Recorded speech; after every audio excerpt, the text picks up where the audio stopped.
సరిగ్గా 15 సంవత్సరాల కిందట కేసీఆర్ శవయాత్రనో తెలంగాణ జైత్రయాత్రనో ఏదో ఒకటి జరిగి తీరాలని చెప్పి ఆనాడు ఒక మొండి పట్టుదలతో ఒక ఉక్కు సంకల్పంతో మన నాయకుడు కేసీఆర్ గారు 2009 నవంబర్ 29 నాడు నిరాహార దీక్ష కూర్చుంటే ఆమరణ దీక్షకు ఆనాడు ఆ పవిత్ర దినాన్ని దీక్షా దివస్ గా గత 15 సంవత్సరాలుగా మనం జరుపుకుంటా ఉన్నాం.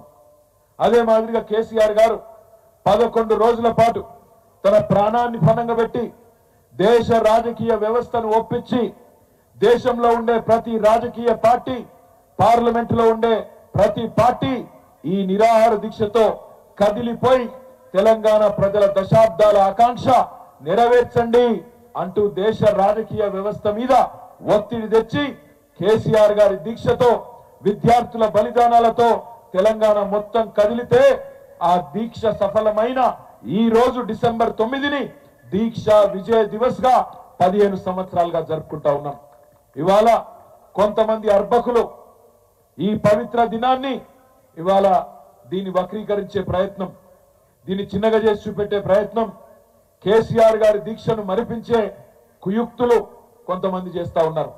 కానీ ఒకటి మాత్రం వాస్తవం, తప్పకుండా తెలంగాణ చరిత్ర ఉన్నంత కాలం తెలంగాణ సాధన జరిగింది కేసీఆర్ నాయకత్వంలో అనే మాట ఎవరు దాచినా దాగదు అనే మాట ఈ సందర్భంగా నేను విజ్ఞప్తి చేస్తా ఉన్నా. ఎవరు ఎన్ని రకాలుగా వక్రీకరించినా ఇవాళ రాష్ట్రానికి నాయకత్వం వహిస్తున్న ముఖ్యమంత్రి తెలంగాణ ద్రోహిగానే గుర్తించబడతాడు, గుర్తుండిపోతాడు. కేసీఆర్ గారు తెలంగాణ సాధకుడిగా తెలంగాణను 14 సంవత్సరాలు కొట్లాడి తెచ్చిన నాయకుడిగా చరిత్ర పుటల్లో మిగిలిపోతాడనే మాట కూడా నేను మీకు విజ్ఞప్తి చేస్తా ఉన్నా. ఈ పవిత్ర రోజును ఇవాళ మనందరం ఇక్కడ మేడ్చల్లో ఇంతమంది సమక్షంలో జరుపుకుంటా ఉండడం చాలా సంతోషంగా ఉన్నది. కానీ కొంత బాధగా కూడా ఉన్నది. ఏ కేసీఆర్ గారి వల్లనైతే తెలంగాణ వచ్చిందో ఇవాళ కేసీఆర్ గారి ఆనవాళ్లు తుడిచేసే క్రమంలో, ఆ కేసీఆర్ గారిని చిన్నగా చేసి చూపెట్టే క్రమంలో తెలంగాణ అస్తిత్వం మీదనే దాడి జరుగుతా ఉన్నది. తెలంగాణలోని అస్తిత్వ ఆనవాళ్ల మీద దాడి జరుగుతా ఉన్నది. మీరు గమనించండి ఏమేం జరుగుతున్నదో. నిన్నగాక మొన్న మన తెలంగాణ ఆర్టీసీ లోగోలో కాకతీయ కళాతోరణం మాయమైపోయింది. నిన్నగాక మొన్న అందులో చార్మినార్ మాయమైపోయింది. ఇవాళ తెలంగాణ తల్లిలో తెలంగాణ తల్లి గారు వాళ్ళు పెట్టింది కాంగ్రెస్ తల్లి. ఆ కాంగ్రెస్ తల్లి ఏదైతే తెలంగాణ తల్లి అని చెప్పి ఇవాళ అక్కడ ముఖ్యమంత్రి బిల్డప్ ఇస్తా ఉన్నాడో అందులో బతుకమ్మ మాయమైపోయింది. ముందు బతుకమ్మ చీరలు మాయమైపోయినాయి, ఇవాళ బతుకమ్మ మాయమైంది. నిన్న రాష్ట్ర ప్రభుత్వం ఆ తెలంగాణ తల్లి కొత్తగా ఎట్లుంటుందో చూపెట్టే ఒక చిత్రాన్ని విడుదల చేయగానే సోషల్ మీడియాలో తమ్ముళ్ళు జోకులు వెలుస్తా ఉన్నారు. ఏమంటున్నారు? సెక్రటేరియట్ లో లంకె బిందెలు లేవని అర్థమైపోయిందట రేవంత్ రెడ్డికి. లంకె బిందెలు ఉంటాయని కొని వచ్చిండు, లంకె బిందెలు లేవు. అందుకే ఏం చేసిండు?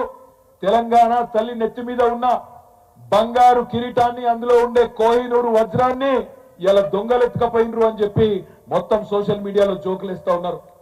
ఇవాళ కేవలం తల్లి కిరీటాన్ని మాత్రమే కాదు, ఒక దేవతా రూపంలో బ్రహ్మాండంగా మనం అందరం ఆరాధించుకునే విధంగా అద్భుతంగా తెలంగాణ ఉద్యమంలో జన్మించిన ఆ తెలంగాణ తల్లిని చిన్నగా చేసి చూపెట్టే ప్రయత్నం ఈ ముఖ్యమంత్రి చేస్తా ఉన్నాడు.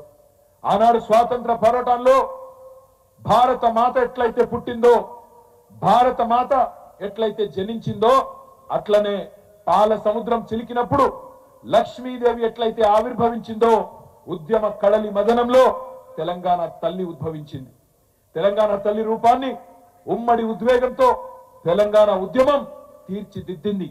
ఇది ఏ ఒక్క నాయకుడో ఒక రాజకీయ పార్టీకో సంబంధించిన రూపం కాదు. తెలంగాణ తల్లిని చూడంగానే ఉద్యమ జ్ఞాపకాలు గుర్తుకొస్తాయి. నాటి పోరాట స్ఫూర్తి రగులుతా ఉంటది తెలంగాణలోని ప్రతి ఒక్కరి గుండెల్లో. ఈ జాతి సమిష్టిగా సాధించిన ఈ పోరాటంలో సాంస్కృతిక పోరాటం కూడా మళ్ళొక్కసారి గుర్తొస్తుంది. ఒకనాడు ఎక్కిరించబడ్డాం మనం, మీకు భాష రాదు, మీ యాస చక్కగా లేదు, మీకు పరిపాలన రాదు, దబ్బన తెలంగాణ ఇస్తే కూడా మీకు పరిపాలన చేతనైతదా, మీకు అన్నం తినుడు నేర్పిందే మేము అంటూ ఎక్కిరించిన వాళ్ళ నోర్లు మూతపడే విధంగా 10 ఏళ్లలోనే తెలంగాణను భారతదేశంలో అగ్రభాగాన నిలబెట్టింది కేసీఆర్ నాయకత్వం అనే మాట మళ్ళొక్కసారి నేను మీకు గుర్తు చేస్తా ఉన్నా. మన భాషను ఎక్కిరించి సినిమాలలో జోకర్లకు పెట్టి మన ఆట పాటల్ని ఈసడించి ఈ బోనాలేంది, ఈ మైసమ్మేంది, ఈ పెద్దమ్మేంది, ఈ ఎల్లమ్మేంది అని మన గ్రామ దేవతల్ని ఎక్కిరించిన వాళ్ళ నోర్లు మూతలు పడే విధంగా సాంస్కృతిక ఆధిపత్యానికి తెరబెట్టే విధంగా, తెరదించే విధంగా ఎట్లా అయితే ఉద్యమంలో ఎదిరించినామో మళ్ళొక్కసారి తెలంగాణ తల్లిని చూడంగానే యాదికొస్తుంది. ఈ మహత్తర పోరాటంలో పుట్టిన తెలంగాణ జనని, తెలంగాణ తల్లి. మనం భూమిని అమ్మ అంటాం, ధరణి అంటాం, అవని అంటాం, భూమాత అంటాం, తల్లి అంటాం, ధరిత్రి అంటాం. అట్లాగే దేశాన్ని కూడా తల్లిగానే కొలుచుకుంటాం, భారత మాత అంటాం. అట్లాగే మనం పుట్టిన గడ్డను మాతృమూర్తిగా చూసుకునే సంస్కారం ఉన్న నేల ఈ భారత నేల. అట్లాంటి ఈ భారతదేశంలో భారత మాత ఎంత అద్భుతంగా ఉంటుందో మీ అందరికీ నాకంటే బాగా తెలుసు. ఆనాడు మహాత్మా గాంధీ గారు మొట్టమొదటిసారి భారత మాతను వారణాసిలో పెట్టినప్పుడు మహాత్మా గాంధీ గారు అనుకున్నది తప్పకుండా స్వాతంత్రం వస్తుంది, వచ్చినాక భారతదేశం ఉజ్వలంగా వెలగాలని చెప్పి భారత మాతకు బంగారు కిరీటం, ఆభరణాలు, అద్భుతంగా ఒక దేవతామూర్తిలాగా భారత మాతను వారణాసిలో ఏర్పాటు చేయడం జరిగింది.